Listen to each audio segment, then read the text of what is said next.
नमस्कार दोस्तों, स्वागत है आपका द ग्राउंड रिपोर्ट में। मैं हूं समीर आत्मज मिश्र। दिल्ली के मुख्यमंत्री अरविंद केजरीवाल को आखिरकार ईडी ने गिरफ्तार कर ही लिया और कोर्ट ने उन्हें 28 मार्च तक ईडी की रिमांड में भेज दिया। कथित शराब घोटाला मामले में वो 16वें व्यक्ति हैं जिन्हें गिरफ्तार किया गया है।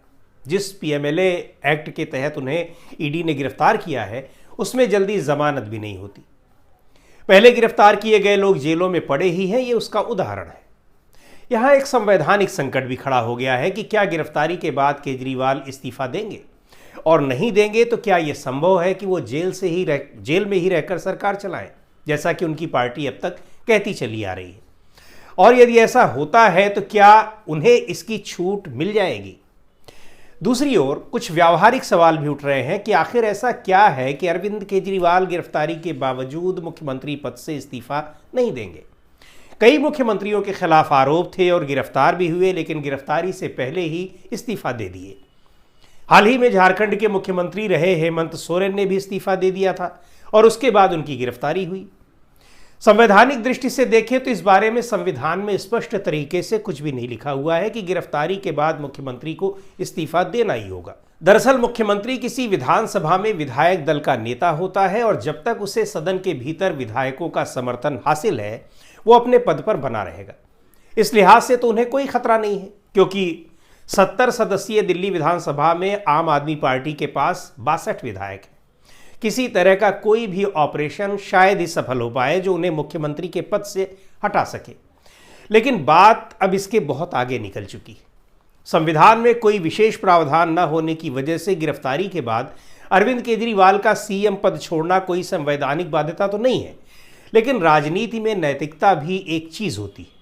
यह अलग बात है कि आज वो अब तक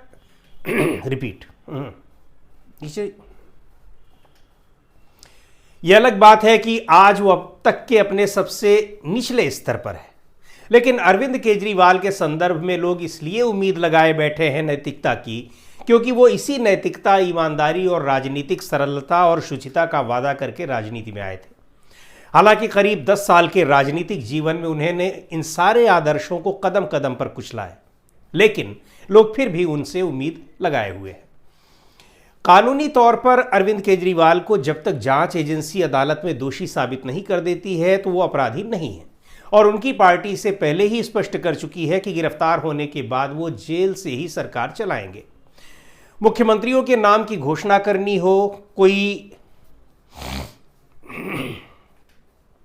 एक मिनट नीचे रखो। दरअसल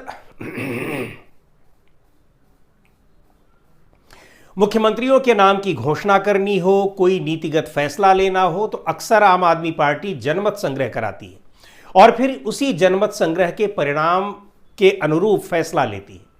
तो इस मामले में भी पिछले साल अक्टूबर में आम आदमी पार्टी ने एक जनमत संग्रह कराया था कि यदि अरविंद केजरीवाल को ईडी गिरफ्तार कर लेती है तो क्या अरविंद केजरीवाल को जेल से सरकार चलाना चाहिए।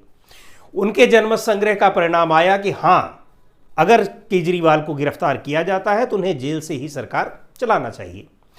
लोक प्रतिनिधित्व अधिनियम यानी पीपल रिप्रेजेंटेटिव एक्ट 1951 के मुताबिक दोष सिद्ध तक अरविंद केजरीवाल सीएम पद पर बने रहने के योग्य हैं।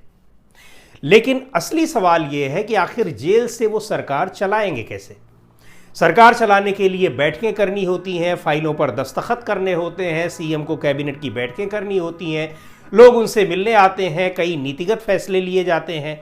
लेकिन जेल के भीतर रहकर, जेल मैनुअल के दायरे में रहकर ये सब व्यावहारिक दिक्कतें हैं जो संभव नहीं है। फाइलों पर दस्तखत से पहले अदालत की मंजूरी लेनी होगी। हाँ, ये हो सकता है कि चूंकि वो एक मुख्यमंत्री हैं इसलिए उन्हें कुछ खास तरह की परमिशंस मिल जाए, लेकिन ये सब इतना आसान भी नहीं है।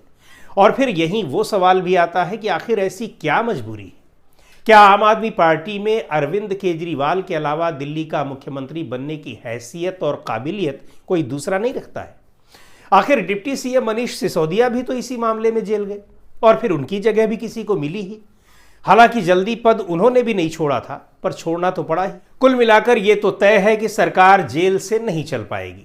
दिल्ली सरकार के मंत्री भले ही ये दावा कर रहे हों या करते रहे हों कि केजरीवाल इस्तीफा नहीं देंगे, देश में ऐसा मामला इससे पहले कभी नहीं आया है कि मुख्यमंत्री जेल में हो और जेल से सरकार चलती रहे। अरविंद केजरीवाल के पास भले ही कोई विभाग न हो, लेकिन कैबिनेट बैठक के अलावा भी कई तरह की कमेटियों की बैठकें होती हैं, जिसकी अध्यक्षता मुख्यमंत्री को करनी होती है। विधानसभा की कमेटी भी होती है। सरकार में कई तरह के गोपनीय फैसले भी लेने होते हैं, जिनमें मुख्यमंत्री की सहमति और उपस्थिति जरूरी मानी जाती है। तो जेल में रहकर यह सब संभव नहीं है। भारतीय संविधान का अनुच्छेद 239 ए दिल्ली के राष्ट्रीय राजधानी क्षेत्र को विशेष दर्जा प्रदान करता है। इस आर्टिकल में सरकार चलाने के प्रावधानों का भी उल्लेख है और इसमें लिखा है कि मुख्यमंत्री राष्ट्रपति की इच्छा पर्यंत ही अपने पद पर काम कर सकते हैं, यानी वो कभी भी सीएम का इस्तीफा ले सकते हैं। मौजूदा संवैधानिक संकट में एक विकल्प ये भी है कि आर्टिकल 239 ए बी के तहत दिल्ली के उपराज्यपाल राष्ट्रपति को संवैधानिक मशीनरी की विफलता संबंधी बात लिखकर बताएं कि मुख्यमंत्री केजरीवाल अपना पद नहीं छोड़ रहे हैं। तो ऐसी स्थिति में राष्ट्रपति उन्हें पद से हटा सकते हैं और यदि उन्हें डिसमिस किया जाता है तो दिल्ली में राष्ट्रपति शासन लग जाएगा। इस पूरे मामले में केंद्रीय गृह मंत्रालय की भूमिका सबसे अहम है, तो इस संभावना से भी इनकार नहीं किया जा सकता। हालांकि इसकी उम्मीद फिलहाल नहीं दिख रही है कि दिल्ली में इतनी जल्दी राष्ट्रपति शासन लग जाएगा। कोई ना कोई इसका रास्ता निकल आएगा। बहरहाल क्या होता है ये देखने वाली बात है।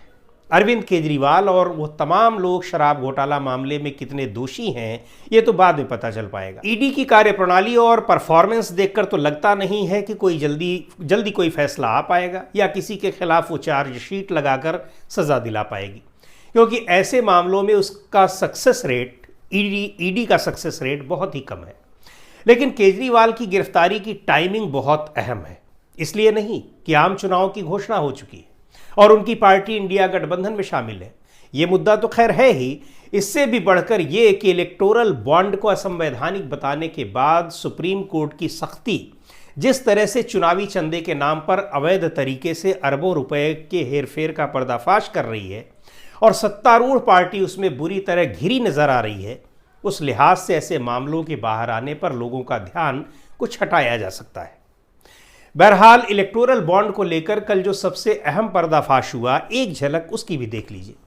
हालांकि द ग्राउंड रिपोर्ट में इलेक्टोरल बॉन्ड के जरिए हुए खेल को कई एपिसोड्स में बताया जा चुका है, लेकिन ये ताज़ा मामला है और उसी कथित शराब घोटाले से संबंधित है जिसमें अरविंद केजरीवाल को ईडी गिरफ्तार करके ले गई है।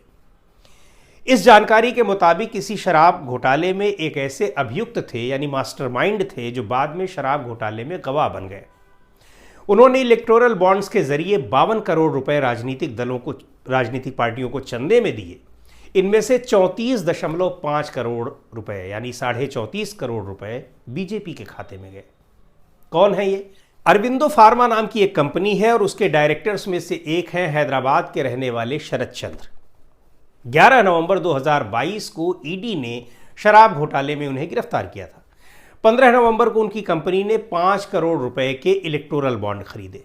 तारीखों पर जरा ध्यान दीजिएगा, 11 नवंबर और उसके बाद 15 नवंबर और फिर 21 नवंबर को ये बॉन्ड बीजेपी ने कैश करा लिए।